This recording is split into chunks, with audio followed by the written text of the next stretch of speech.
All right. Thanks for joining us, Louis. Well, I'm right down the block, so this was really easy. Great. Yeah, we worked out on all levels. No, you look thanks. good. Thank you. Well, thanks. You do. You look good. That's weird. That's why. Did it look like on other things? You look better than you used to look. Yeah, exactly. That's what people say. That's one of the things that thing where people come up and go, God, you lost weight. Right. Well, thanks. So I was, a beast? Yeah. You fuck.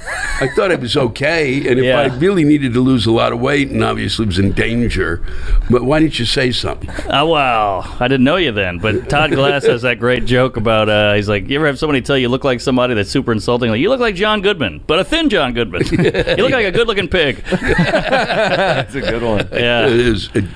Todd is good. But thank you. I've been the only thing about the pandemic that was good to me was anxiety really kind of helped. Oh, yeah. For me. How did it help you? Because I lost weight. It's the best dieting. I mean, I really did. And what really irks you is my doctor had said, it'd be really good if you lost, 15 to 20 pounds. And I lost more. Yeah. Okay. And then the thing is you're supposed to. One would think because he said one of the great things that he said about it was when you have 20 pounds extra on you, when you're wandering around, it's like carrying 20 pounds on you. Sure. It's like carrying a fucking valise with 20 pounds all day.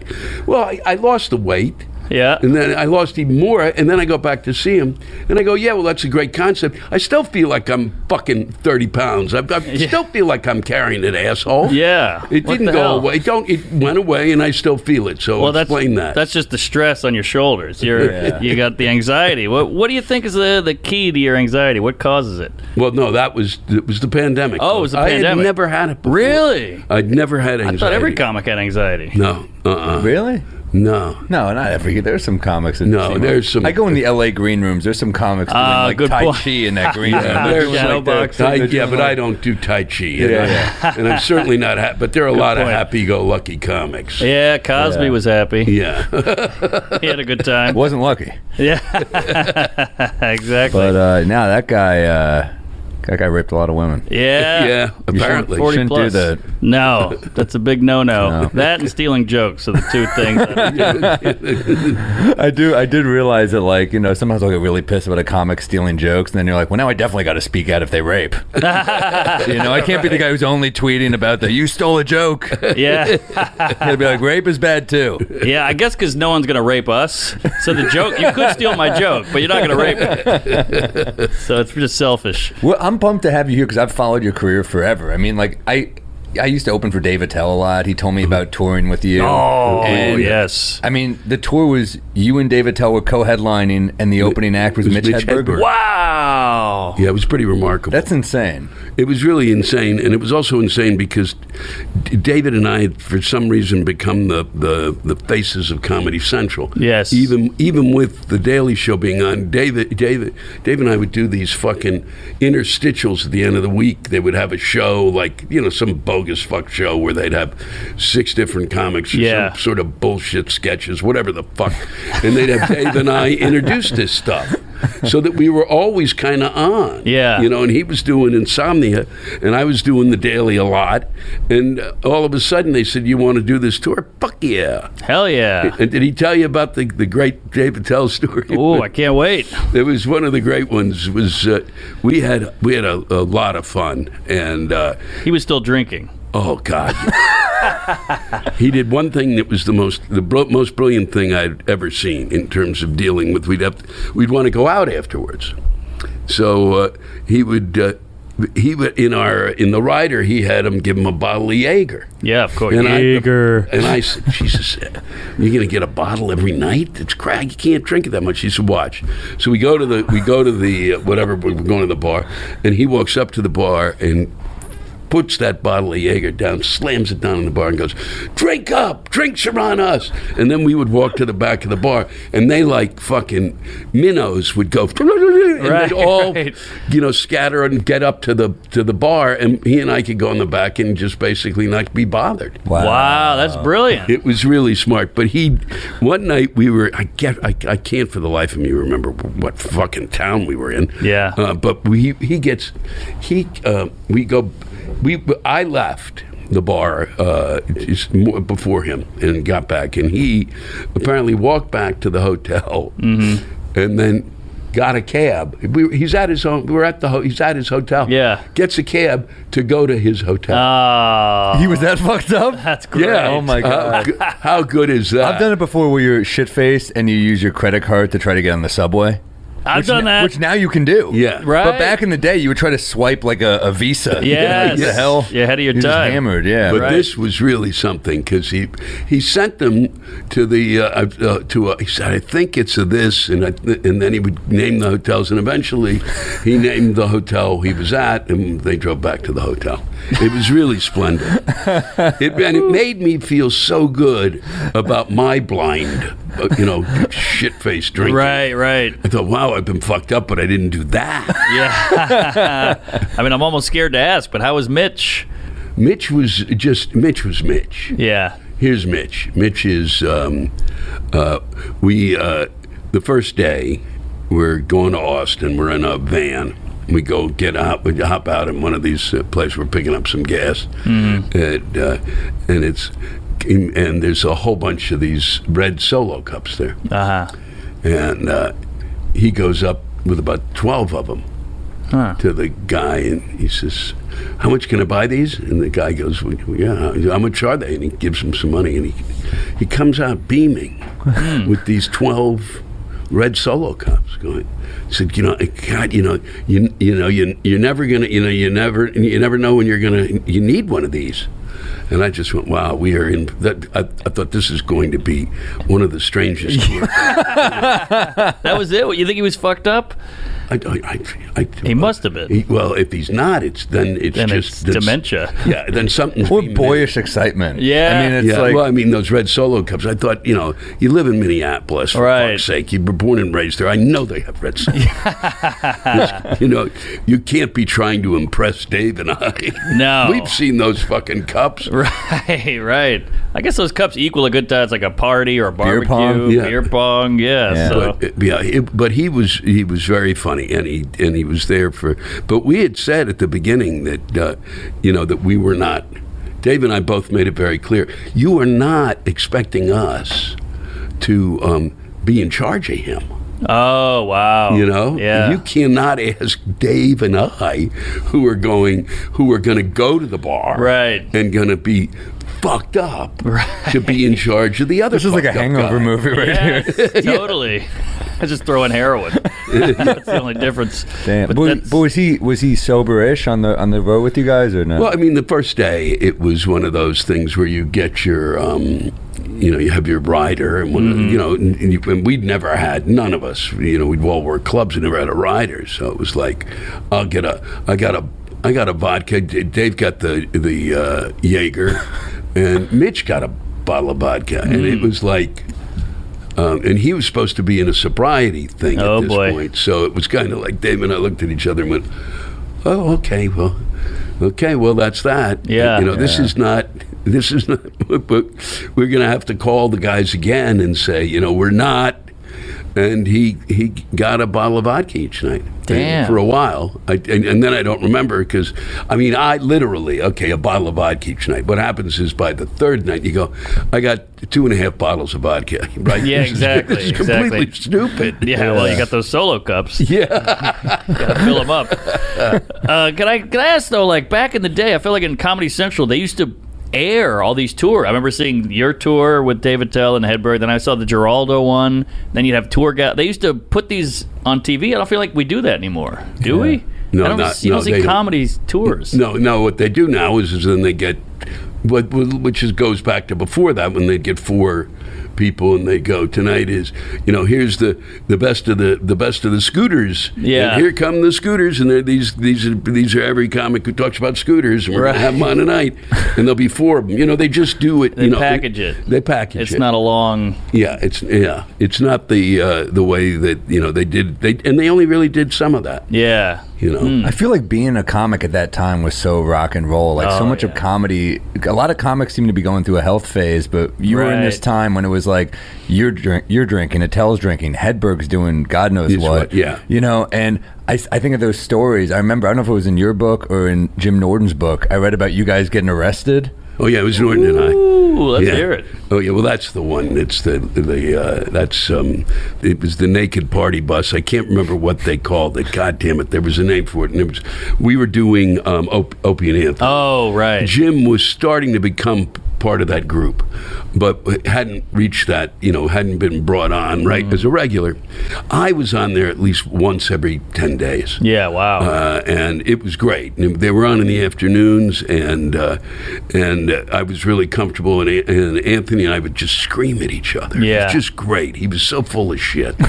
And he thought I was so full of shit. And we just bellow at each other, and there was and it's this whole thing of now we live in a great divide. He and I were on a great divide, but neither of us took it seriously. Right. Both of us knew that we were that we're full of shit. Yeah. So I'm yelling at him, he's yelling at me. Then they say we got a bus coming today, and there's going to be these girls are supposed to be these girls are going to be naked on the bus. And did Jim and I want to go on the bus? Well, you fucking yeah. And it never crossed my mind if they go teenage, and this still is not registering until later but we get on the bus, and the Boyer bus, they called it. That was it. Ah, there you go. It was called the Boyer bus, and the deal was they were driving around the country, and there was one girl who was in it at that point. I think there may have been two of them, but one at that who had come to New York.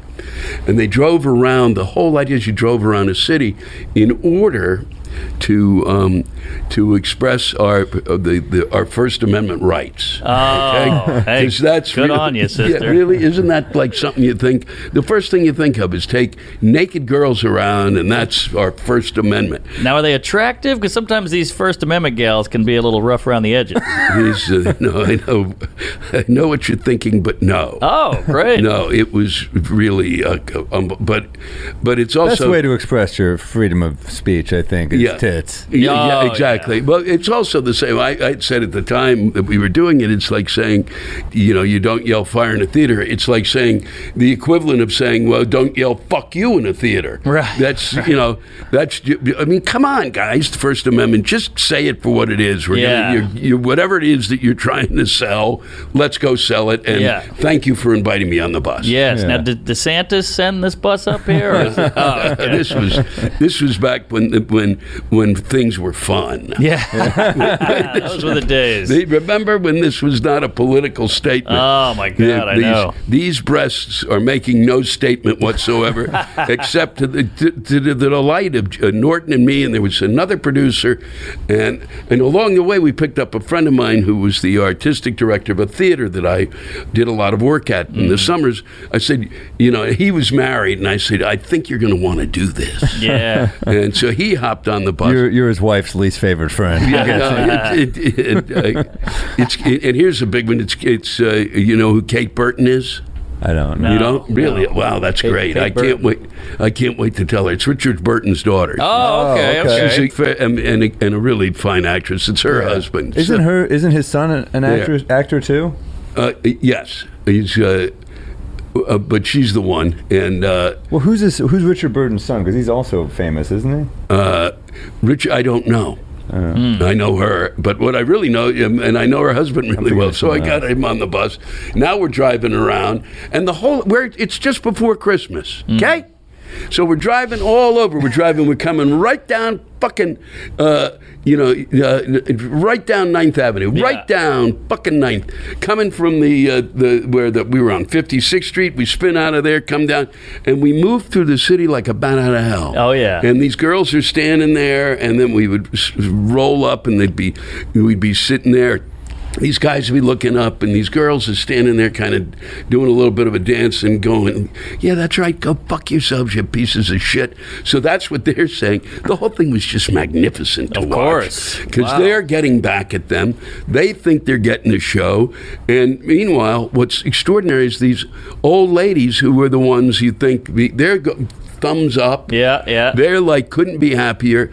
Nobody bothered. It's Christmas, you fucking idiots. Everybody is happy. Here comes a bus filled with tits. Yes. Who could complain? So we go all the way around. Now we've gotten around at fucking 4 o'clock, 3:34, 4:30. So we're getting into rush hour, and we're moving like a bat out of hell, and we get through the city in 40 minutes. Wow. Well, you get out of the way for tits. You got the lanes open up. And they and the cops who would listen to Opie and Anthony, because the cops weren't stupid, were always on top of the fact that if they were going to do something idiotic, they need to kind of have to deal with it. Right. So that they knew they had to help us get through, and they did. And there was no sense of traffic being fucked up. Spectacular. Yeah.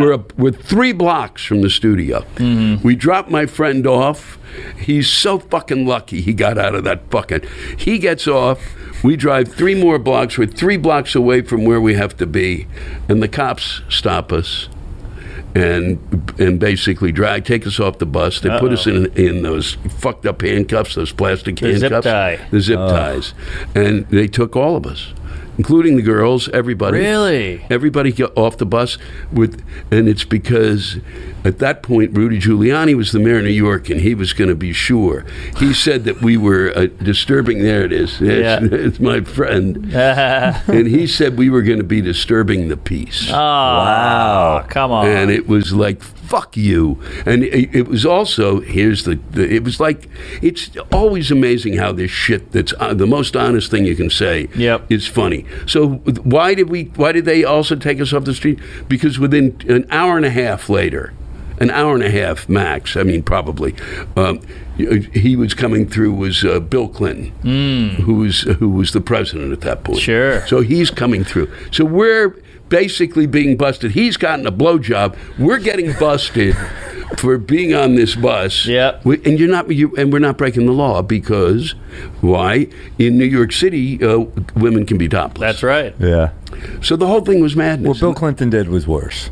Yes. Getting your dick sucked by your employee in the Oval Office is worse than a titty bus in Midtown. Yeah, right? It is. It would seem to me. It would seem to me he should have waited a lot longer to get by, or they should have told him the bus was coming through. Would you like to join us? It was really something. I mean, it was one of those things. And then they took us, and we were in jail for a day and a half. Wow, a day and a half. Yeah. Well, they took us in. Yeah. They took us in that night. That afternoon. The night in jail. Is there a mugshot? We had a gig. No, not that I remember. There was no mugshots because we didn't even get that far. We went in. We stayed there, and then Jim would remember, and then I can't remember. The next day, we had to be tried by by a certain time, and if we weren't, that we'd be there the whole weekend. So this was like a Thursday, I think, when we got caught. We go in there in the evening, and then they put us into Gen Pop, which is like general population.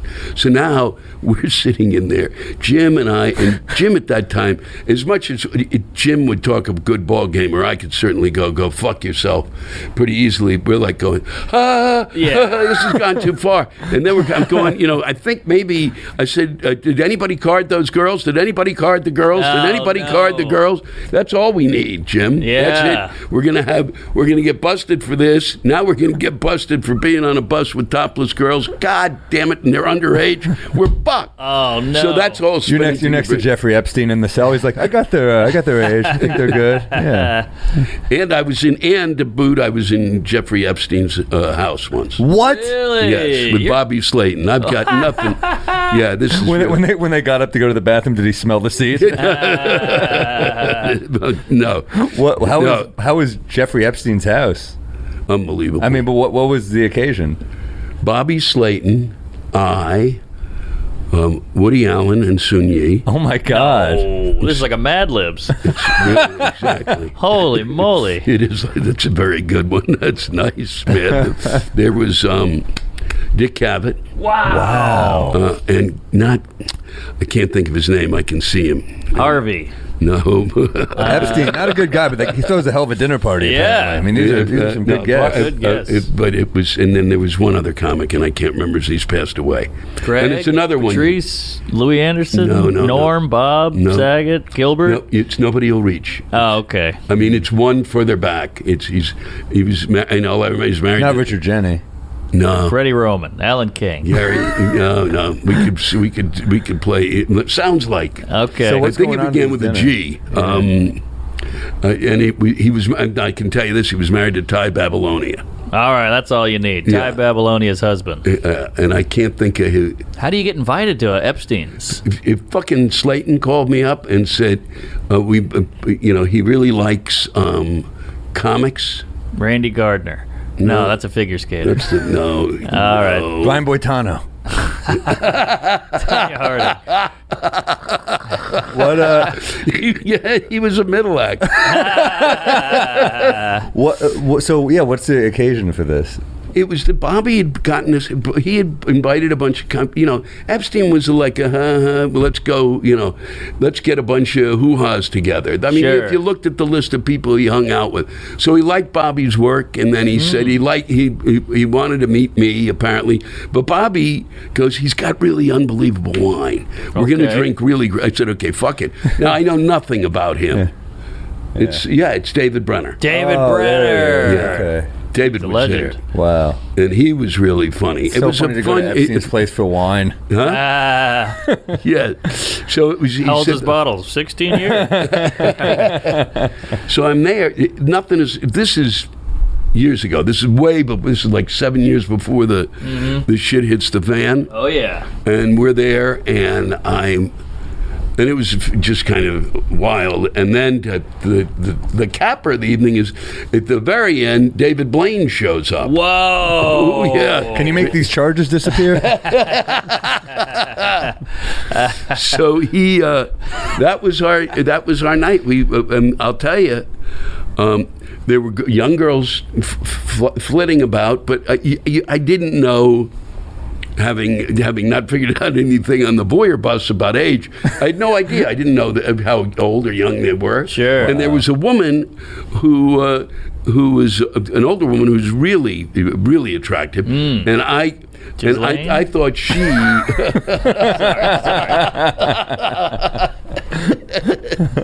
I thought she was the one. Yeah. That was Epstein's, girlfriend. That's Right. what I thought.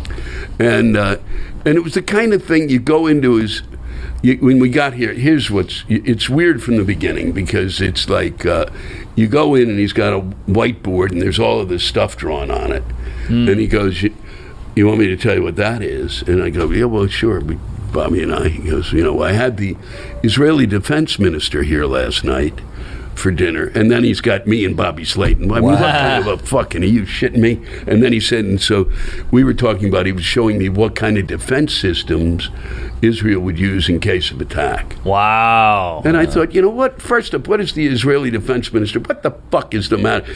Why would you tell me this is already, now it's weird. Yes. Nothing else is weird, but I know this was like a honk, something is wrong in this house. Sure. This is a guy who's working on his defense many years before. Right. Right. That's interesting. I mean, and his place was outstanding, right? I mean, it was just it was major. gorgeous. Yeah. You can see it. What is it, Upper West? It's upper. It's between Madison and Fifth. Oh, okay. Oh, nice. In the 60s. And it kind of is like a big, it was a big, and it didn't have a lot of furniture in it. It was very bare, but it was done well. Yes. And the wine was stupidly expensive, and it was. Was it great wine? It was really great wine. Can you tell when you're like having? I can't really tell. I can, because it's just another way to hide your alcoholism. Right. If you can go, boy, now I can take. I have a sense now of what's good. Yes, I'm a connoisseur, not an alcoholic. Yeah, exactly. That's how they were in Kentucky all week, and they're like so proud that they're like these bourbon sommeliers. But I'm like, you're still a good job. You can tell that they're caramel notes. You're still wrapping your car around a fucking pole. Yeah, exactly. Heroin addicts know when it's pure shit. You know, versus. But it was really. And we got invited back again. And Bobby said, "You want to go?" I said, "I ain't going to that house again." Oh, really? Smart. Yeah, no, absolutely not. I don't care how good the wine is. I said, something is fucked up in there, and I don't know what it is. Wow. Not going Bobby But it was Slayton's one of the voice those things, reason. too. You know this thing. It's that thing where somebody wants to hang out with you, and they may be able to give you something. Right. But you go, I don't want it. It feels weird. Then you're indebted to them. Yeah. Who knows what. Bobby's like, we're getting massages. What did you know Woody Allen well? I mean, I remember you were in Hannah and Her Sisters. Yeah. Oh, It's a that's great right. movie. Great movie. It is. It turned his career around. One of his Really? best, I think. I agree. Top 3. Mm-hmm. Turned his Was that career what around. was that like It to was. be? I kept saying, I think it's the first movie he made money off of. And I said, and I'm the only person in it who really brought it over the top. It was. I had a good time working with him. I mean, I really. Here's something. I mean, if I don't know if you guys have ever done a movie, but here's a smart thing he taught us. It was me and a guy named Christian Clemens who did a bunch of television afterwards. And films, and we were doing our first scene. It's the first scene I've ever done in a movie. And You must have been shitting bricks. I mean, this is terrifying. Woody Allen. This is your opening movie. Yeah, it was. I was, and it was really, and I kind of could fuck with him because I've been in theater, so I knew his work in terms of theater and stuff because he'd been, so I could fuck with him on that level. I said, because there's all this shit on there, and then we're going to go do this scene, and we shot the first scene. We shot it. We said we're going to rehearse, and we did it. And we got back in, and there had been a bunch of fuck ups, and I said, "Oh, I guess this is you wanted to do this instead of theater." Yeah. And he didn't really laugh, but I thought, okay, well, at least I gave it a shot. and then he said, okay, we're going to rehearse it again. And then we said, we got one more, and we'll get the cameras right. We did it again, and once we did it again, he said that we got it, and let's move on. He said, I want you to think of everything that we're doing is a rehearsal. Oh, interesting. Keep you loose. It was, and that was huge. Wow. Yeah. Because you realized, oh, fuck. I didn't think about it. I didn't worry about it. And I still, to this day, I will try to use that, but they go, roll them, and you still tighten up. That's good. But it really is one of the few lessons I had in my life in terms of just basically dealing with a camera. That in terms of film, because you sometimes run it for 3 minutes, 5 minutes, whatever. If you don't think of it as like something that's got to be done, and just think of it as we're just doing it. Yeah, that's good. Your Woody Allen joke was too soon, ye. Oh, wow. He's not a guy you seem like you can really. You don't picture like the roast of Woody Allen. You're roasting David Hasselhoff. You're not roasting Woody. But what's funny was how he's when outside of that set, he doesn't seem to be. He's more introverted on the set. Oh, yeah. On the set, he's that guy. Yeah. Right. That's when he is that guy, and he's a very good director, and the kids were around. Yeah. And I didn't, I'm the one that goes, that was the weird thing is I didn't notice anything. The kids seemed to be, what do I know? Yeah. People, Jacques Hughes, you work for them, you son of a bitch. Well, what the fuck was like, what are you fucking... Yeah, it was, what was that, 92 or something? Yeah, and I still, I could go through the whole history of it, and we'll do that on the next one. When you bring me back for Woody Part 2. Oh, yeah. Epstein Part 3. and whatever did happen at the inside the jail. What was interesting, though, to get back to that was after they took Norton and I, we went in once we got to the fucking, because we had to be out of there. Yeah. Now it's like 8:00, and they've got till like 8:30 or something, and they're bringing the first group, and the judge goes, "Are you fucking kidding me?" I mean, basically, it was a female judge who said, "You've got to be kidding me." She said, "Of all the things going on in New York City, at this point in time, just before Christmas, that you are really going to tell me that you want me to try these people? All right. And keep them in jail? What is the matter with you? What planet are you on? Nothing bad happened. It was fine, and they got through in a half, and Here. and they That's got a cool through the first person four, right there. the next four, and the next four. We all were like, we were out of there, and when we got up, it was like, stop, Yeah. just really go. Get out of here. Damn. Man, it's a different time, because just think about being on that bus now. Everybody would have phones out, and all this would be recorded, and then even the jail stuff. You're like, I got to get content at the trial. They take your phone. Yeah, I know. I'm just saying, like, it's just a better time when you could just live. Yeah. Now everything is recorded and filmed. There's much more freedom, for sure. Yeah. There was a lot. I mean, it was really, and it was funny, and it was just silly, and it was goofy. And then they tried to get us, and it's like, you're talking to Norton and I were paranoid enough that you've got internal affairs there who are trying to bust the cops who have become, now, have become, because of that fucking show, all the cops know who I am. Oh, great. So it was like, these are people, you don't fuck with my friends, you fucking idiot. Yeah. And what are you kidding me? You're going to come here and investigate the cops who got all these people through. Yeah. All they did was do their job properly, and you're seeing it as a crime. Fuck you. Here, here. That's one thing I'll say about cops. They love comedy. I got my moped stolen recently, and they found it, and I went to go pick it up, and they were like, we've heard you. Are you on Opie now? Are you on this and that? I was like, yeah. And they were all going nuts. It was great. Yeah, no, it is. It makes a difference. They listen to it. Oh, yeah. And they're great. Yeah, they need a laugh. Yeah, a lot more now. Yeah. Yeah. Yeah, so have you been on the road a lot? I just started. Hey! I was so pissed because I had to stop. You pissed? Get out of here. Because I went from December to May 15th. And May 15th I did a new special. Oh. And then because everybody was because all of these people were trying to get back into theaters, Yeah. I couldn't get back in until they had to push stuff that I did until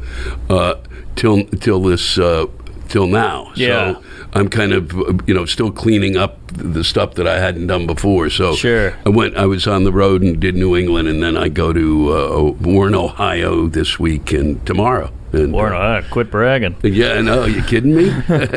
Where? I don't even know where that is. I don't either. It's near Akron and kind of near Cleveland. Sure. And, Okay. And then on to Dayton. There you go. Carmel, Indiana. I know that. Please get a pen. Get a pen. And This is the Build Your Hour Back Up tour. Yeah. Totally. So I gotta say, I'm a fan. I've been watching you for years. Did you know, and you probably do know this, but George Carlin was interviewed years ago, and he said, "Who do you like?" They said, "Who do you like, coming up?" And he said, "You and Hedberg." Yeah, it was unbelievable. I mean, what a it was huge. tip of the cap. And it was huge for me because nobody knew me. Oh, really? No. I literally was just on The Daily Show for 2 years, maybe. I was just starting to get known, but not. I was playing clubs and wandering around, and I don't even know if I had my first CD out. Wow. And But you were crushing in the clubs, though. I heard like you were a dude that when I was even you had been. You were further established at this point, but people would say like Lewis used to crush like stand up New York, all those It was fun clubs. to do. Yeah. It was really fun, and it was fun to. And I miss, in a way, I really do miss being in that lineup of like with Gaffigan or Kevin Meaney or. Mario Cantone. I mean, the people I was in the lineups with it was just fun. Yeah. You and Mario Cantone back to back is a fun show. That's a lot of anger. Imagine I'd be standing there screaming about Reagan at the top of my lungs, and then Mario would follow me. Yeah. And that was what was great too. None of us had any. We all got such a kick out of it. It wasn't like you were competing with somebody. It was like, great. Now I get to follow that. Great. This will be good because the room is really bouncing around. And Mario wouldn't be on the stage. They'd introduce him. And then he, in the corner, after I had just come off, would start singing as Tina Turner, What's Love Got to Do With It? And he would sing that song all the way onto the stage. So now the room's going crazy for another reason. I love it. And I saw the best. They don't do it. I don't know if they do it anymore. Where they come in, somebody comes in from like Network or from Comedy Central to watch you. Not any of really. that shit go on. So they were coming in to see Kevin Meaney. It was I forget the show. It was one that John Candy had done the movie, and Kevin was going to be on the TV show, and they were coming in to look at him. Okay. It was ABC, and he he did a thing called "We Are the World," Yes. which is really just spectacular. That was his signature bit. It was his signature bit, and it was right at the point where he had it perfected. And I'm following him. Yeah. And they're all there to watch him. And the thing to me was always, in terms of that, there was always an inordinate amount of, you're going to go from, eating fucking gruel to eating gruel with nuts. But it's just a rehearsal. That's how you got to look at it. But he got up there and crushed. It was one of the most extraordinary auditions, because I'd seen the piece 17, 20, 30 times. And I was like, holy, how did he find, that thing where you go, how did they find the next level? And the audience went berserk. Yeah. Berserk. I love it. And then I had to follow him. Oh, jeez. And I walked on stage and I said, you have no desire to see me. So here's what we're going to do. We're going to take some time right now to just admire how fucking funny he is. Yeah, you got to do and that. how good this bit was. And you know what I'm going to do? I'm going to sit down. And when you're done, I'll get up and talk to you. And the audience, it was great. Yeah. Well done. And they went on for like 7 minutes. It was great. I remember we used to do these competitions in New York called March Madness, and it was comic versus comic. I called it 8 Mile for Jews, basically. But you go head to head against another comic, your minute versus their minute. Then it would go up to like 4 minutes versus their 4 minutes. And I went against this comic, James Mattern, who was unbelievable at crowd work. Unreal. So he goes up there, and I just have to watch him just fucking eviscerate. Just the room is on fire. He's just going, look at this guy and look at this, just murdering. I'm like, I can't follow this because you're going to do standard I'm doing material. Bits. So I just had to go up and I said, I can't do that, and it got a huge laugh, and that kind of like saved me. I was just being like, I can't do what he did, and then it took a minute. They all kind of applauded, and then I was able to go into my jokes. Yeah, but it was like. But you do have to acknowledge. You got to address. Or you just get buried. Exactly. You get buried. Yeah, you got to. I mean, that's the thing that I never understood. And you see it all the time where you got that fucking idiot on stage. And the audience hates them. Yes. And they're acting. It's either that they love them, or B, that they're missing the point. I call it the Dale Carnegie School of Comedy, where they're just, couldn't be happier with the shit that they're doing. Yeah. And it drives me fucking nuts. And there's no connection at all. No connection. So I never understand how you don't recognize that and say, I mean, when I've hit the shitter, when I was first working and hitting the shitter, I would make jokes about it. Sure, you have. I would lie down. I would say, what I'm going to do now. I think it's seeing me that's bothering you. I'm going to lie down on the stage and do the material.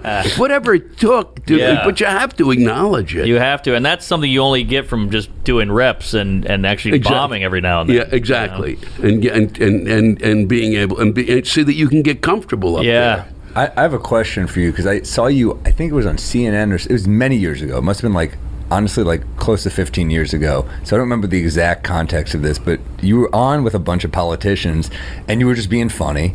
And they were asking you serious questions about policy. And at one point you went, I'm a comedian. Yes. Why are you asking me this? And I do feel like comics now, not every comic, they weren't always this political. Not every comic feels political now. So much feels... You have to have a take on everything. Yeah, I guess my question is basically did you feel like they were what are they doing? What is this? Why are they going to you for those types of answers when we're not in this for that? No. And then I stopped going on their shows. Oh, good. I said, I'm going to go on as a comic, and you're going to talk to me as a comic, and that's it. I'm not here. I'm not getting. You're not going to push me in the position of being, a commentator. You're not going to push me into a position of an editorialist. I'm not. Yeah. I'm sticking with my comedy, and so I fucking and Ben Stein. I was on a show with him, and there were a bunch of others. I made a joke about Schwarzenegger. The fact that he was running for governor, or was governor of California, and I said something to the effect that, Jews never really trusted Austrians, and I can't remember what the context was. It was a stupid joke. It was a Jewish joke that was, it's a funny, and I'd done it before, and it's a funny joke, and the people there laughed, but Ben Stein went, Well, you know that Arnold has given a lot of money to Shut up! Come on. Not why we're here. Yes. I said, do you think, I said, Arnold, why don't you call him tonight and tell him I said the joke? Okay? Yeah. What is the matter with you, Ben? Jeez, and he's a comedy guy. He should Yeah, get but that. not he's... And if anyone shouldn't trust him, it's his wife. I mean, that's, all of them. all of them, yeah. It is amazing how articulate Arnold could be, where you'd watch him and, he's giving these, like, he gave that speech about, the night of the broken glasses and all, and you're like, wow, he's so articulate and interesting. And then he's just, like, grabbing asses as they walk by. Yeah. I mean, it's really an amazing, Yeah. It's unbelievable. Yeah. He's a charming guy. I mean, Pumping Iron movie was awesome. star. Yeah. Pumping Iron was awesome. He's an A-list movie star. Yeah. He's like, they know how to charm you. Well, he'll be back. Either way. But yeah, Jon Stewart said the same thing. He was on, I think, Tucker Carlson. This is 10, 12, 15 years ago. And they were like, what the hell, John? He's like, I go on after puppets. Yeah. I'm a comedy guy. It's a jokey show. But everybody now feels the need to they have to have an opinion. Yeah. Really? Well, an opinion is easier than writing a punchline. You get more retweets being like, this is an outrage, than just writing an observational joke. Exactly. I mean... Seriously? I think so. Oh, I yeah. think That's the tough... I mean, because I find it... I always get irritated when I get... which happens because I get... I've been up there and I'm like bellowing like a lunatic and I don't really have a punchline. I'm still trying to find the bit. and I'll finish and they all go, and and you go, no. And all it reminds me of, you got to find, now I got to fucking think about this again. I got to find a laugh somewhere. I know. If they applaud at the end of a series of punchlines, it's like an acknowledgement they like the bit, that's fine. But if they applaud just because they agree, you're like, yes. Who gives a shit? Yeah. Clapter. Yeah. Clapter. Yeah, it's true. It's weird. It's weird. It's more of an agreement show than a comedy show. Yeah. It's weird when they do it in like, you'll be in like New York City and some guy's like, I think gays should be allowed to get married. You're like, yeah, it's Manhattan, dude. Yeah, right? Like, what? This isn't an edgy take. No. You see anything or like a pro Roe v. Wade, you better have a fucking good punchline if you're doing that in the West Village. Tell me why you don't think gays should get married. Now we're listening. Now that's comedy. Like, I want to hear that take. Yeah, really. And there's 6 good jokes there. There are. I mean, I forget who it was. It was the first time I heard, the first one who did the joke, and there were probably 10 people in the country during the, that said, the gay thing is like, really? Let them get married. Right. You want to suffer, you fucks? Yeah. Let them get married. They'll know what suffering is. They have no idea. Exactly. This is what they wanted. And there's 500 variations. Of course. Fran Lebowitz said that in her book. She was like, gays want to get in the military and get married? What the fuck are we doing? Yeah, really. And it's really, it's sitting there. That's where you go, and then you might go further with it. Yeah, but then there's people who have with no sense of humor going, wait, so you don't think, so you're homophobic? You're like, wait, how'd you get homophobic? I'm like, I'm trying to get a rise out of you. Yeah, I know. I have to now, but part of it is basically punching both sides. Yes. It's like you're kind of going, okay, you fucking lefty idiots over there, and then I'm punching over here to the right, and then I got to punch the left, because that woke shit is, it's madness. It's kooky. It's exactly, they meet right, they don't have any clue that they meet right here. It's bad. It is bad for comedy. I mean, it really is bad. I believe it'll pass. It'll pass. I think it'll so pass, too. but you guys are getting fucked. Thank you. From the horse's mouth. Appreciate it. Looking for something different to cover up that hole in your wall? Displate is that cool new metal poster that you'll want in every room. They have millions of cool designs available featuring gaming, movies, comics, and anime. Displate also features officially licensed designs including Star Wars, Netflix, and many more. Lots of cool stuff you can get on this site. It only takes 20 seconds to hang a displate. No power tools needed, no damages, no frustrations. I'm a very irritable person. I have no housing skills, so this comes in handy. Once you mount one, you can switch out a new plate in a flash. With every one that you buy, Displate plants a tree. Click the link in our description to see some of our favorite displates and save up to 29%. Get 25% off when you buy 1 or 2 and 29% off when you buy 3 or more. Discounts will automatically be applied to your cart when you click the link or use code DRUNK when you visit displate.com. That's displate.com, code DRUNK, or click that link in our show notes. God bless America and God bless Sheath underwear. Mark's wearing them right now. I'm saving them for the weekend. Sheath underwear keeps your balls off your leg. It's hot as hell out there. Yep. The idea for Sheath came from its founder, U.S. Army soldier Robert Patton, during his second tour in Iraq. This is a real patriot here and a nice guy. If it worked for him, it'll work for you. I wear Sheath underwear. They're great. You do too. Yeah. I look forward to wearing them. There's your pairs. You're like, and then there's your Sheath. Where you're like, yeah, I'm gonna. So true. Support the show. Support this awesome veteran-owned company. Go to sheathunderwear.com. Use promo code DRUNK and get 20% off your first order. Every order comes with Sheath 100% money-back guarantee. That's sheathunderwear.com. Promo code DRUNK. Get Sheath underwear and let them support your ball bag. Hell yeah. Who you are. I mean, it really is. It's bullshit. Well, we push through, but yeah. It's like a gnat where you're like, all right, come on, get out of the way. Yeah. Well, it is cool to see live comedy now more than ever because it does have almost like a prohibition vibe, right, where you're in the club and you're like, this is the place we can say it. You know, I was doing these jokes about the Queen in Louisville and they're killing, and I'm like, I can't say this shit on any show. Yeah, no show will let me say these jokes. Right. But in a club, they were loving them too much to the point where I'm like, all right, guys. I mean, she is dead. Go easy on her. It's funny, isn't it? They're like, fuck that bitch. I'm like, she's dead. Bitch. Yeah. Where'd you get bitch? They were getting pretty mad. I'm like, but this is why comedy's so popular right now. Live comedy we are in a huge boom because I think it's like the Jimmy Fallons of the world. I was on Fallon recently, and my best joke got cut because it involved Amber Heard or something. I can't remember what I said. Or it involved Biden or something. And they're like, we don't know. And you're like, oh, so you're out on comedy. They're more concerned with being likable than funny. Yes. And that's death to funny. Death I mean, to smooching. I did the Daily Show yesterday, and I had a great time. My best laugh got cut. And I'm like, you were scared to put this in there, and it killed for your crowd. I know. What were you did it? What? I did it yesterday. Oh, you did it? Yeah. Oh, wow. And my best joke got cut. Shit. That's the state of the industry today, and I'm that's why sure it's all they going were online. I'm sure they were like, we don't want to deal with the pushback. Sure, but it wasn't a malicious joke. But I can tell that they were nervous. What was the joke? The joke was okay. So we'll cut this later, and I'll be sure to cut it before I send it out to my social media people. But they couldn't have been nicer when I was there, and I want to preface it. I don't know who cut it or why they cut it, but I said we were doing a bunch of talk about trans jokes, and I had a joke go viral with the trans world for being a pro-trans joke. So that's, I think, why it caught steam, because there aren't a lot of pro-trans jokes out there. So then I had a thing where this blogger came after, like, all these people were like, this is our guy, and I was kind of like, slow down, I don't want to be your guy, whatever.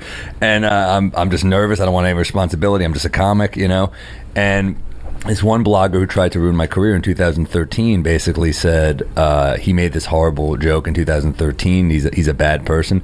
I shit you not, she's now a man. Look at that. And I said, you were a woman in 2013. It's not possible that I'm a better man. I got an applause break on the show, and they cut it, and I was kind of like, oh man, that was my like biggest pop of the show. So it was a bummer. But I don't know the reasons they cut these things. And were you doing stand up? I wasn't doing stand up. It was an interview. It was, and Trevor. Oh, that's great. And Trevor couldn't have been nicer and more gracious. And I don't know. Oh, good. Why I didn't know. That's great. Yeah, that's it's on great. YouTube. Check it out. Yeah, no, I will. I'll watch it. That's great. But that joke got cut. That's a fucking funny joke. That's weird.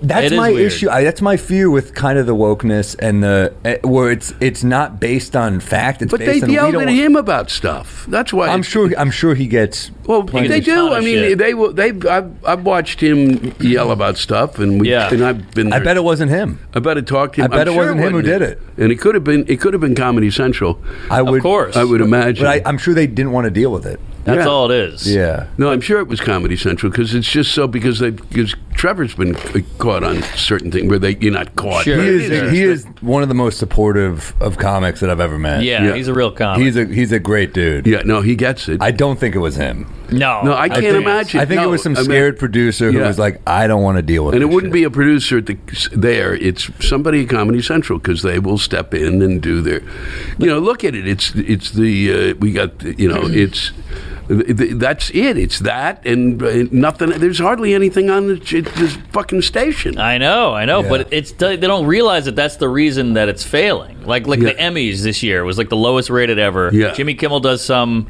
bullshit joke. It was very innocuous, and he got called a racist and a Klan member and all this. And you're like, this is why no one's watching. Well, we're just done with it. The problem is these shows already seem out of touch, and then you Sure. throw that on top of it, Right. they're dead. Of Done. course they want to watch a podcast where, nothing's cut. It's just people talking. Like, of course that's the popularity of podcasts. And I Yeah. still like the idea of shows where you do an interview for a crowd because you have I to love turn that. it on. You have to be funny. Yeah. The lights, the camera. It's I fun. love that. But, Showbiz. Yeah. But That's a good one, yeah. But and Trevor is easier, I think, probably to have done it with. He didn't do it. Wasn't a lot of setup joke stuff, was there? No, it was just a conversation. Exactly, Yeah, because yeah. that's what drives me nuts when I do those things. Is that now we're going to go over what you do. What? you can just say Byron Allen. Can't we just talk? Yeah, I know, right? I don't understand it. It was when I was born, when I literally was a kid. That's what they did. There were people like on certain shows, Jack Parr, which is legendary way back. Yeah. But he'd have somebody on the show literally in the course of a year 100 times. Wow. And they were on the show for specifically the person for what you're talking about and what you guys do here. They were on the show for conversation's sake. Yeah. I watched an nice. old Tom Snyder interview with Jerry Seinfeld, and Tom Snyder is such a great interviewer. Yeah. Like he did it was so different than what you see. It was almost like more like a podcast, than a show. It was pretty cool. The one thing, and I did like was when Ferguson was on. When I did, we got along immediately really well, and so the second time I came on, he literally took the card and put it in front of me, went and ripped it, and then he just started talking.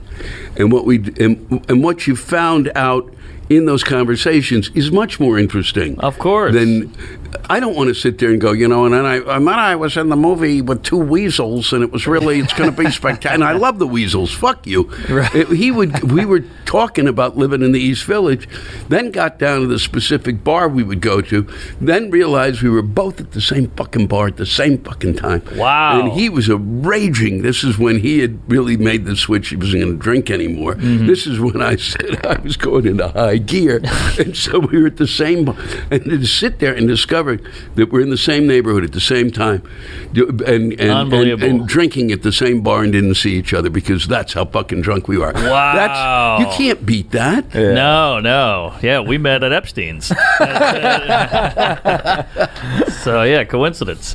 But, yeah, that's the way to do it. Real conversation. And that's why TV is kind of feels like it's fizzling out a little But bit. you were on like a golden age. Like that Daily Yeah. Show lineup you were on is epic. I mean, that was like, it was you, Carell, Yeah, and Colbert. yeah. Who else was on it? Was Ed Helms on that one too? Helms came on later Yeah. after Carell left. Was Attell on when you were there? Huh? Was Dave Attell on when you were there? David, to everyone, because they were all on. Because I was on from the first week. Wow. Wow. I'm the longest. I'm the Andy Rooney of that. Yeah. Just in terms of longevity, I just think I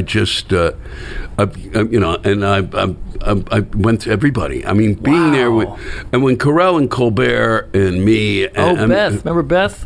Beth Littleford. Yeah. She was our Wyatt. I was terrific. Jason and but Carell and Colbert was in Asif he was terrific. Vance DeGeneres, who then ended up having to work with. He ended up working with his sister again. Oh, fun. A. Whitney Brown was at the time really something. Uh-huh. He's somebody who was really one of those guys who came on, and then he kind of disappeared after that. And I don't know. He's very Hassan. Yeah, it was a great group of, but Colbert and Carell.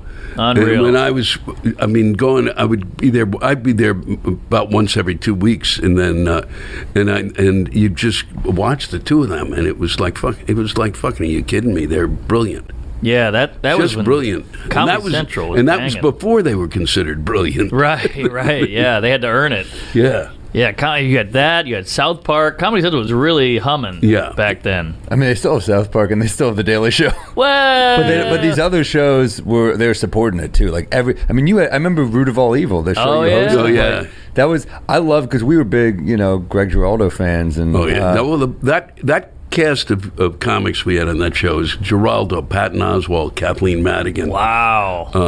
Paul F. Tompkins. Yeah, Tompkins. Yeah. It was just a great group of comics, and you'll love this story. This is perfect. This will help you when you're sitting in Los Angeles, wondering who you're going to find to hold the sword that you can run against. So they we had done basically 2 seasons, and we had finally figured out the show. Yeah. And I had figured out that I was never going in the writer's room again, and made a speech about it and said it's going to be best for me and best for you. You guys are really great.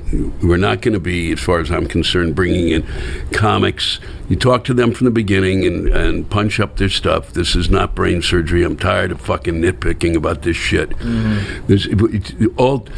Everything you write, they will get a laugh. These are the best fucking comics you can find. Andy Kindler. Yes. We had a spectacular group. It's like there's no need for this.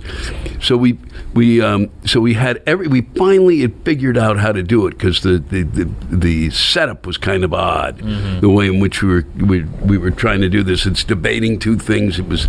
There was an odd something that we had to figure out in terms of the math of it, the math of the comedy of it, and we'd done it. Yeah. And then we get a call from Comedy Central going, we really we want to do another season with you, but could you come back in and pitch it again?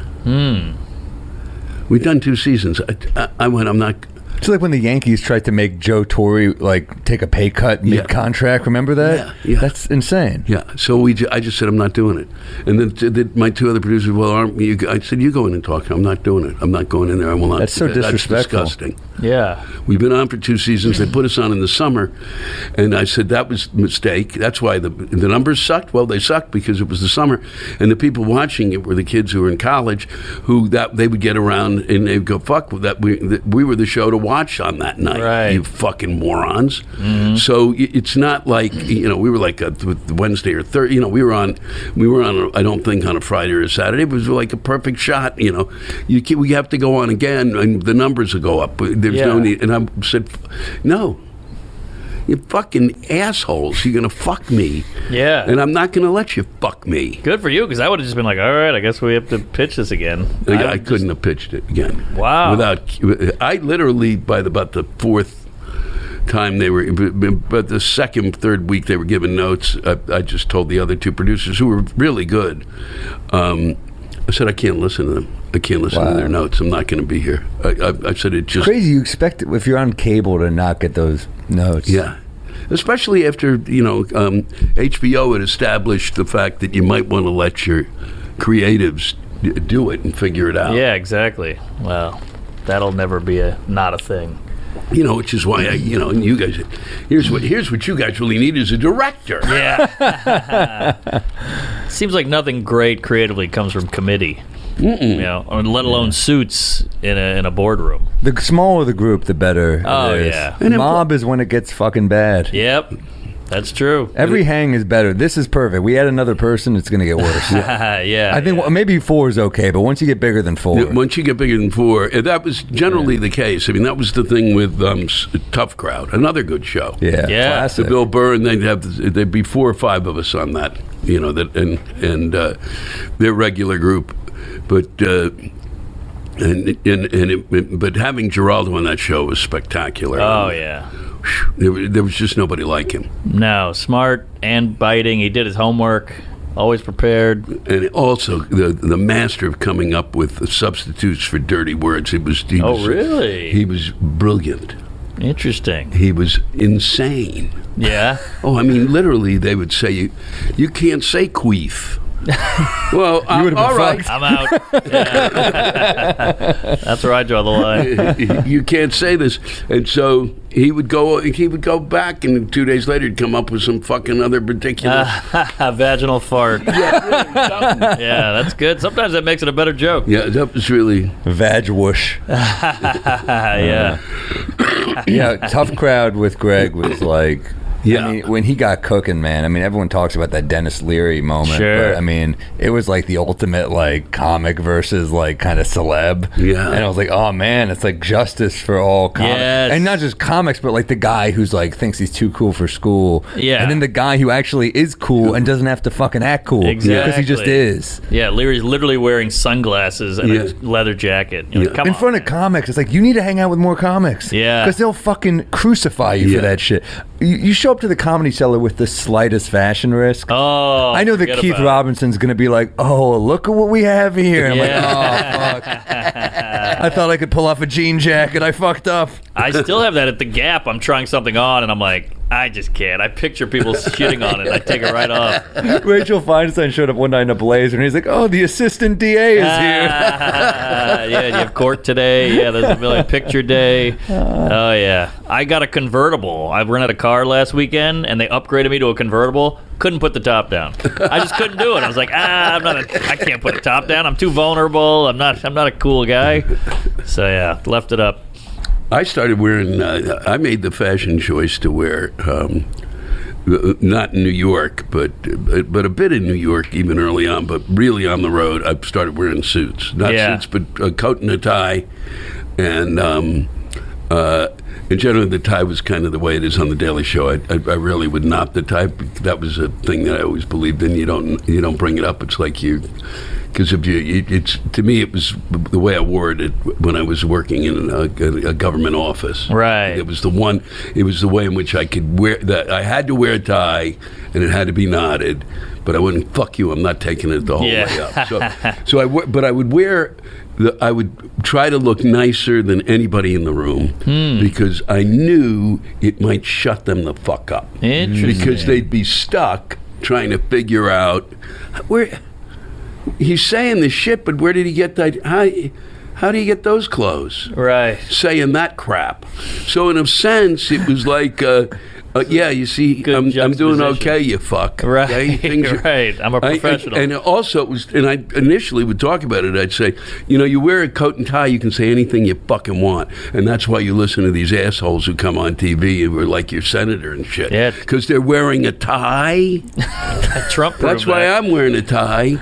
That's very smart. I mean, it really is, but it is, I mean, the dry cleaning would just drive me crazy. No, yeah, but it's a small price to pay.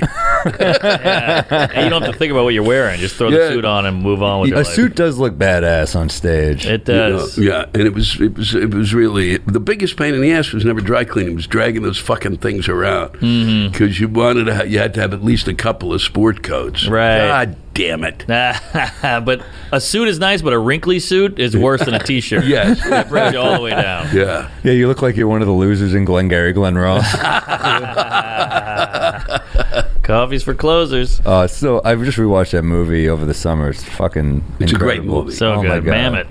Yeah. He's an asshole, but Do you know him? I wrote plays. I know. It was at Yale, I right? was at drama school. Yeah. And, Whoa. I call it drama school. And So you knew him a little bit. he was a tutor there, a mentor. Oh, Supposedly, wow. he was not a mentor, but he was hired to.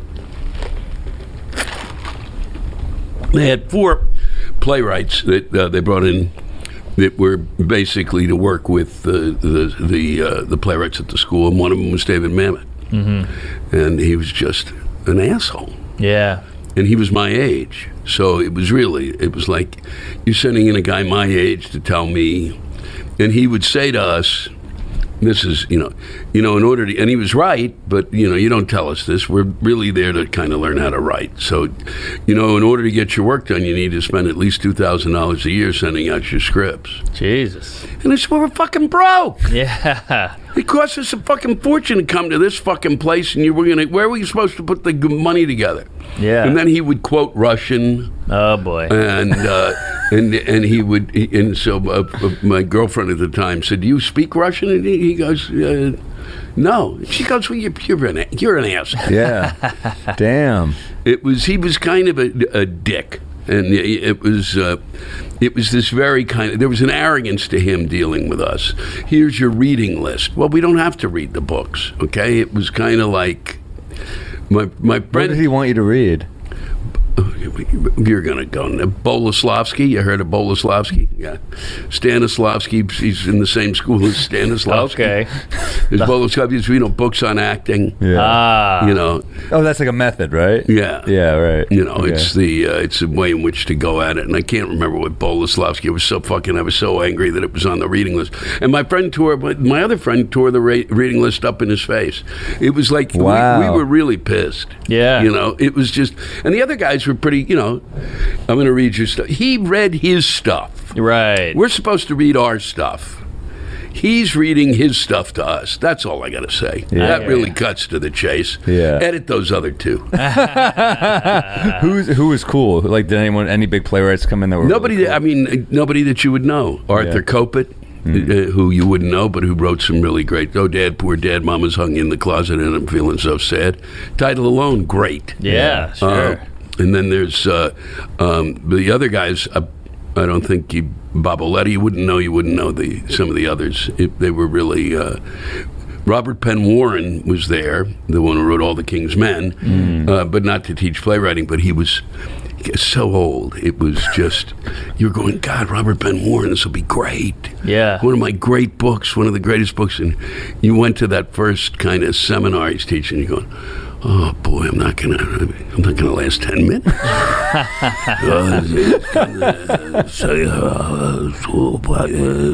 What's he say? I mean, he's really genius, but you had to care a lot more than I did. Yeah. Well, isn't comedy so much more fun than playwriting? Oh yeah, but not. You know what's funny? It's people. People. Comedy is tough. Playwriting's tougher. Oh, really? Yeah. Well, the isolation's got to be tough, right? Everything about it. I mean, think about it. We create our own realities up there. It's just us, and we can, and there's a certain bit of, you learn, there's a certain bit of, like, not magic, but there's a certain bit of bullshit to the thing that once you kind of, that you could live on, certain comics do. But, but at least what you're, are the tools you turn to save your fucking ass. Yeah. But playwriting, Jesus. Because if you think they come after you as a comic, you write something and... Really? Oh, fuck, I didn't know that. Well, imagine, you go there, you write something, and then it ends up, they write about it in the New York Times and say that you're a piece of shit. Wow. But it's a play, it's fiction. Yeah, but they don't care. That crowd is more easily offended than the comedy club. Who do you think's going to get more easily offended? A writer for the New Yorker or some guy to strip mall in Missouri? Yeah. But you devoted 3 years of your life to something, and they come in and say, it didn't work. Right. That's the other. It's not like just they don't it's one thing to go into a club and they don't laugh. It's another thing that somebody writes down. Yeah. Everybody hated you. It was. Right. I had a. Everybody hated you is a good title. Yeah, that's true. My favorite was I got a review in something called New West, which was the New York magazine of the West Coast of California.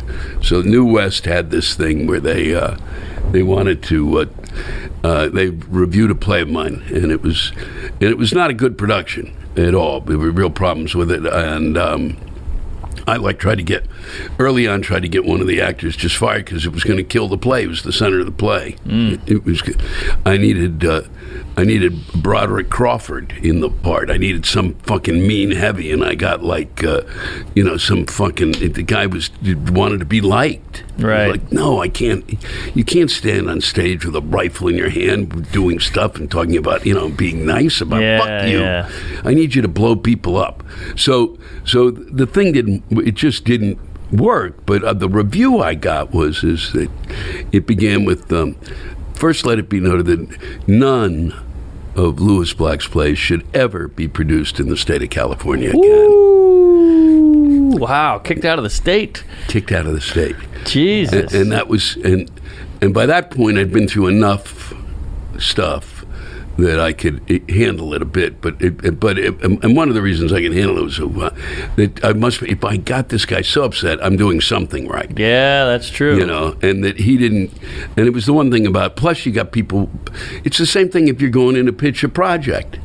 And you got somebody sitting across from the table from you that has never done what you do. Yeah. And that's what you're dealing with a lot of the times with these critics who you know who also they don't, you know, if they know anything about, you know, they should be able to separate the acting from the writing from the directing. That's what their job is. But they never fucking know. They'll never know it like we know it. Yeah. Yeah.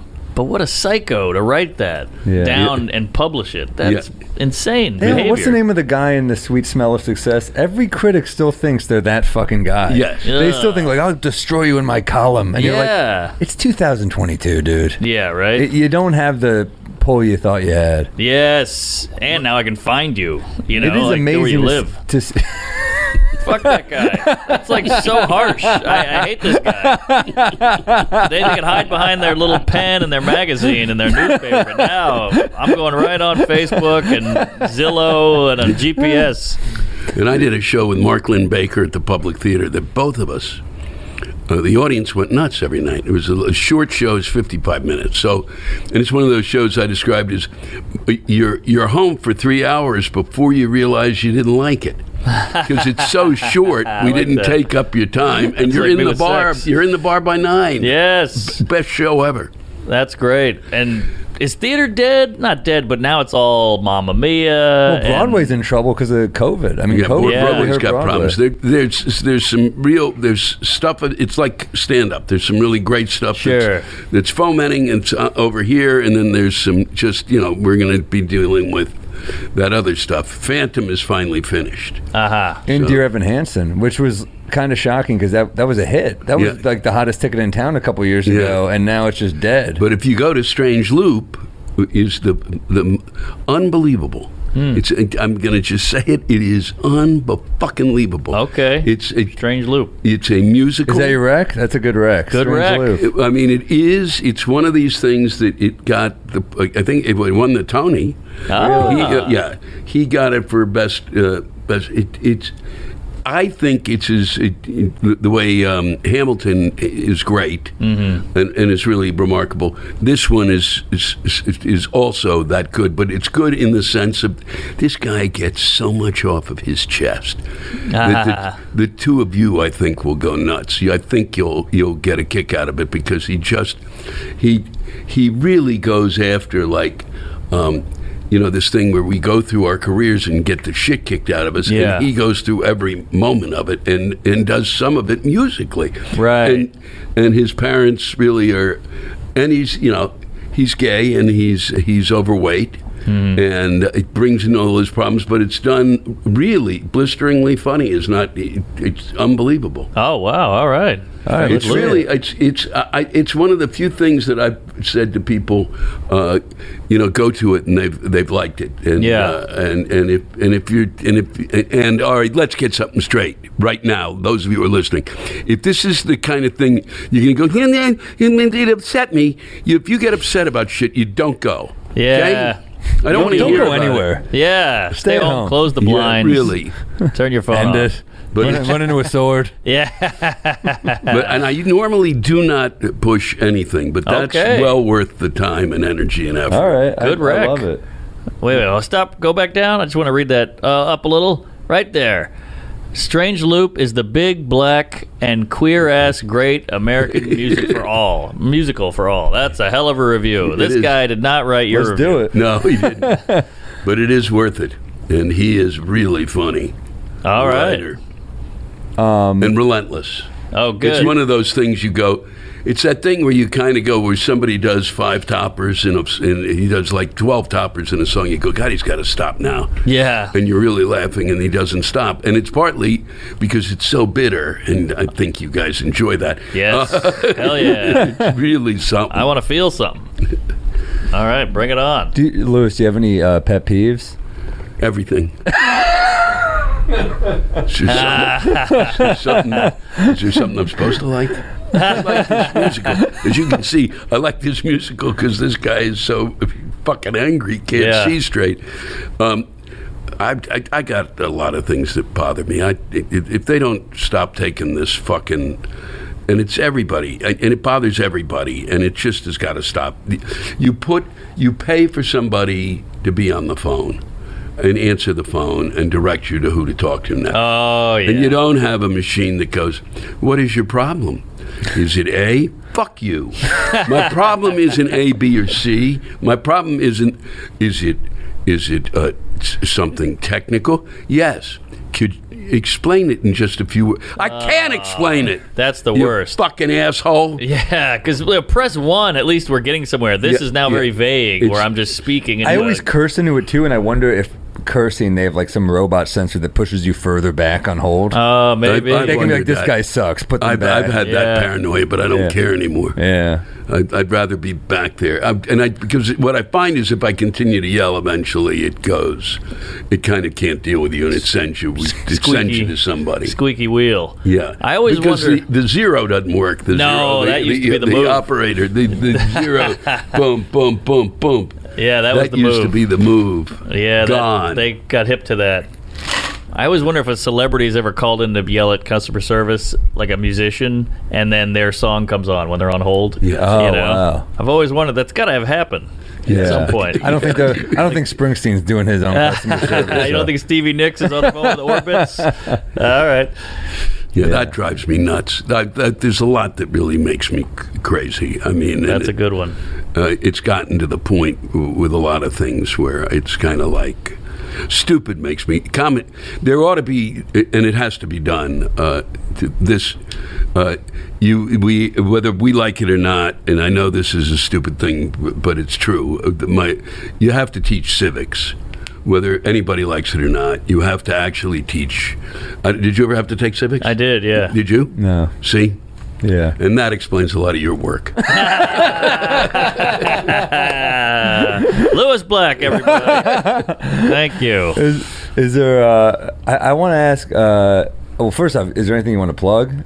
Is there anything like tour dates? You got Indiana coming up. I've got. If you go to lewisblack.com, it can tell you more. But I'll be in this week. It's Warren and Dayton and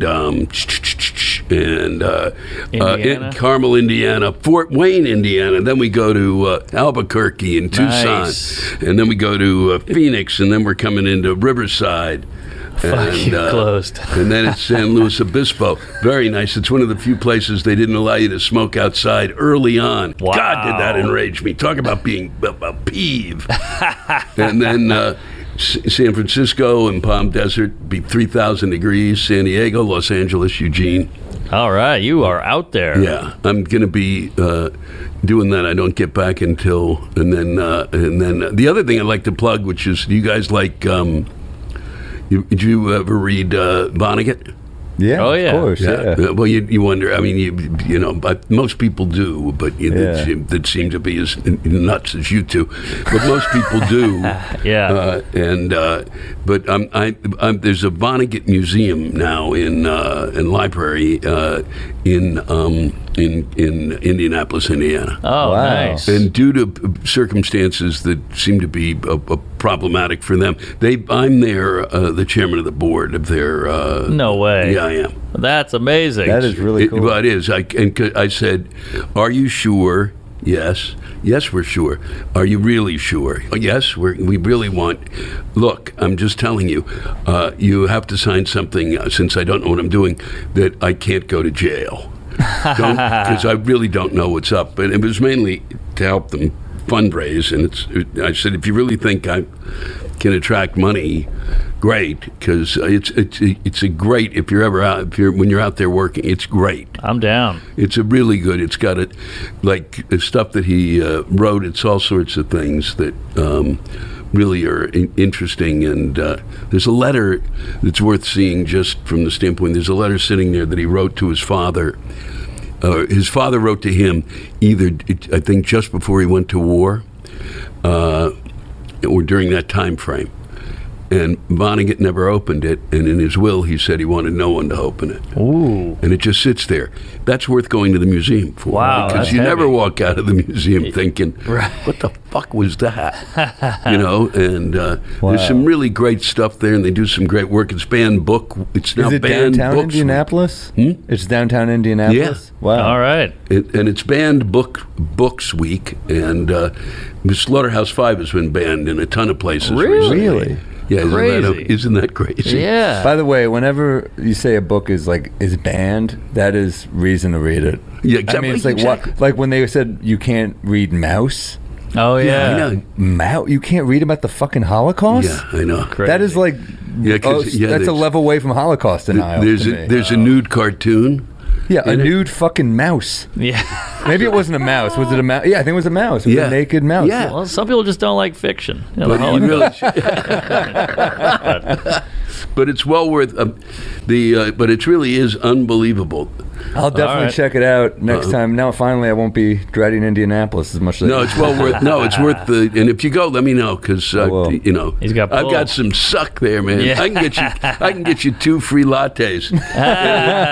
By the way, we're drinking coconut. We didn't even say we're drinking this week. Oh, Coconut milk latte. Never had it. Pretty good. Very It's not nice. bad. It's Very not a nice. bad. I just wanted it because I can't drink in the. I drink wine normally, and I can't drink in the afternoons. Oh, that Epstein Next- wine. Yeah, that phenomenal. Next time we'll get you some really good wine. We'll do this at Yes. night. We'll make it a night up. If we do it a night, I'll do it. And the other thing I got wanted it. to say before I left is that I don't know if you knew that the thing we were going to talk about at the beginning, that I got these email. We did a new T-shirt. The T-shirt, Oh, I did hear about this. Comedy. Yes, yes. and there's the T-shirt. Yeah, I got a similar T-shirt. And yours has an exclamation point. Yeah, mine's more fun. It is. Comedy. It is. No, Yeah. and mine's more dry. Fuck Yeah. you.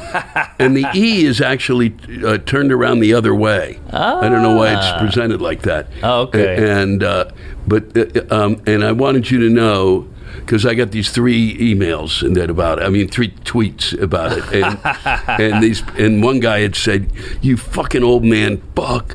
You steal this guy. You've got nothing left but to steal some really brilliant young comics fucking jeez. T-shirt idea." And I just wanted you to know we would not have thought of it. No. Like, you know, Great and I- minds. and I And I'm didn't- sorry I wrote that to you. And I really feel badly, and I'll get you 2 of those if you want. We should wear those. And We I should get wear those on app. yeah, and We'll I'll swap. we'll swap. We I love really it. should, because then I'd wear yours. It's because it's ludicrous. And then, but we're gonna stop selling it online. Oh, good. You know, so And mine are yours are 5 cents cheaper than mine, you son of a bitch. Damn, that's it. like, remember that Tom Green sketch where he would follow around Undercutter's Pizza? Yeah, yeah. A guy would he'd follow a pizza delivery guy around with his own pizza, and he would try to undercut, and he'd say, "What toppings do you have?" He'd pull out all the toppings, and he would just charge like $5 less. It's a great gag. I also have queef, nice. and there's comedy. Yeah. I almost sold the Against Baby Oh, I didn't Rape know you shirt. had it. Oh, You you have it should. in black and white too. Oh, Excellent. yeah. Oh, wow. Sorry to tell you. Dimitri Martin wore comedy on his special with the no exclamation and no period. So Well- we're all in the same ballpark. Well, who did? Who did Dimitri Martin. that? Has comedy on his? Yeah, but he just wore it on a special. It's not his merch, I don't think. I bet it is. That son of a bitch. I know him too. That palindrome. He's always right? like that, sneaking around. Yeah, he's a slippery one, that Greek. He was also on. He was Oh, on that's the Daily right. Show too. That's for a right. We got to while. get him on here. Yeah, Oh, I you love should. it. He's Coming on here? terrific. Big fan. He's coming up. Oh, Yeah. great. Oh, Yeah, good. he's All right. great. He is really, really good. But Brilliant guy. But we're going to stop selling it because I felt badly about No, you could sell it. it. Are you sure? I don't want Yeah, it. yeah. I mean, you got the period, I got the exclamation. We're different. Okay, I feel Yeah. like it is. I feel like, and I think we approach the whole bullshit differently. Yeah, yeah. I hawk mine after the show personally. Do you? No, I actually, we have not been selling stuff after. We're going to start again. Well, this The will sell help. start. All right. But Well, hey, I'll get you one of these. please. I have a I shirt I'm thinking of selling. I'm worried people aren't going to wear it. It's the again. I have a joke in my special about how people wear shirts that say like "fuck racism," and I'm just like, all right, like, do we have to wear obvious beliefs on the shirt? So the joke is basically like, I'm going to wear a shirt that says against baby rape. And people are like, why are you wearing that? And I say, are you for baby rape? You know? So I want to make a shirt. Do we have a picture of it, Matt? Because now people are just selling it. Now people are making money off my idea because I posted a graphic of it saying, should I sell this? And now I'm getting people sending me, other people are selling your idea. Look, see, Sam against You got to baby get rape. on that. No. Can you pull it up? Yeah, look at that. Hey! That's my graphic. And they're Well, making that's money great. off it. That's great. Would people wear that? I would wear that. You'd wear an against baby rape Sam Hell Morril yeah. shirt? Look, if it's there, they'll wear it. My mom saw it. And It's also the picture is what makes it. Yeah, it's my good mom. art. My mom saw it and she said, "I'm so ashamed of you for this." And I think I'm going to call my next tour "The Jokes That Upset My Mother" tour. And that upset her. I told that to her, and that upset her. And I was like, I got to do it now. You got to Yeah. do it. But That's a against good baby line. rape, that is, it's a good cause. It's a cause I care about very deeply. Now, elderly rape, I'm for. Yeah, because. But yeah. Or, yeah, you could put at the bottom in case they were whining a cause to care about. You fuck. Remember that was a big thing on like a bumper sticker. It'd say like, if you have any comments, here's the number 1-800-FUCK-YOU. That was a fun gag. Yeah. Back in '88. When you had no internet and you had to just stare at a bumper sticker for entertainment. But hey, in the words of Kurt Vonnegut, make no mistake, we're all just here to fart around. Yep. Mark, where are you going to be, man? I'm all over the place. I don't know when this comes out. Probably the week after next, right? Royal Oak, great. Yeah, I love Royal Oak. Yep. Music Theater, Roxanne Theater in Pittsburgh, Orlando Improv, the Englert, Rococo in Lincoln, Nebraska. The Rococo's great. Oh, really? I played there 1,000,000 years ago. Wow. Pantages in Minneapolis. Perfect. More in Seattle just added. Revolution in Portland. Neptune in Seattle. The Vogue in Vancouver. MarkNormand.com doing the Wilbur. A lot of fun stuff. Omaha Funny Bone, Stand Up Live, Lexington, Kentucky, New Brunswick, Oklahoma City, Springfield, Missouri, Fort Wayne, Indiana, Kansas City, Tacoma, Spokane. Building up new material here. Watch the special on Netflix same time tomorrow, and Yes. buy our whiskey. Yes. BodegaCatWhiskey.com. Is that your whiskey? It's Oh, ours. yeah. Oh, nice. Take a bottle. Yeah. Do you drink whiskey at all? Yeah. Oh, Take a right. bottle. Yeah. It's good I will. stuff. All right. Well, We love thanks, you. Lou. Thanks for listening. You're the man. That was great, guys. was That was awesome. fun. Thank you. I had a great time. Sunday's the day for my